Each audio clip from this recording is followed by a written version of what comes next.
Денешнава акција се одржува во рамки на проектот Пристап до правда за најмаргинализираните, која спроведува Сдруженијето ХОПС опции за здрав живот од Скопје и Фондација Отворено општество Македонија и Станица 5 со поддршка на Европската унија и се однесува на третманот кој што луѓето кои што употребуваат дроги го добиваат од страна на институциите, пред се значи од полицијата,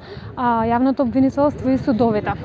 Имено употребата на дроги, како што можеби знаете, не е кривично дело и во кривичниот законник со измените, односно од кривичниот законник од февруари 2023 година и експлицитно е наведено во член 215 дека употребата на дроги за лична употреба не представува кривично дело и овие луѓе не треба да се гонат. Овие луѓе може да се гонат прекршачно по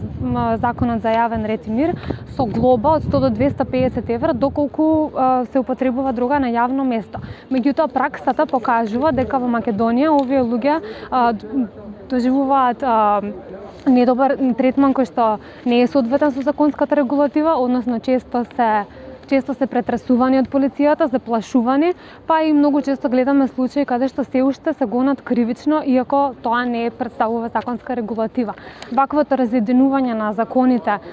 со праксата во Македонија всушност на некој начин ги дискриминира и ги виктимизира овие луѓе и спречува тие да пристапат кон институциите за поддршка доколку имаат потреба од лечење од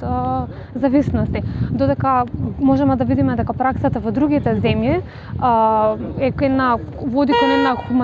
хуманизирачка политика кон овие луѓе, односно им овозможува еднакви можности и третман и пристап до лекување, па и не мора лекување доколку нели сакаат рекреативно да употребуваат дрога.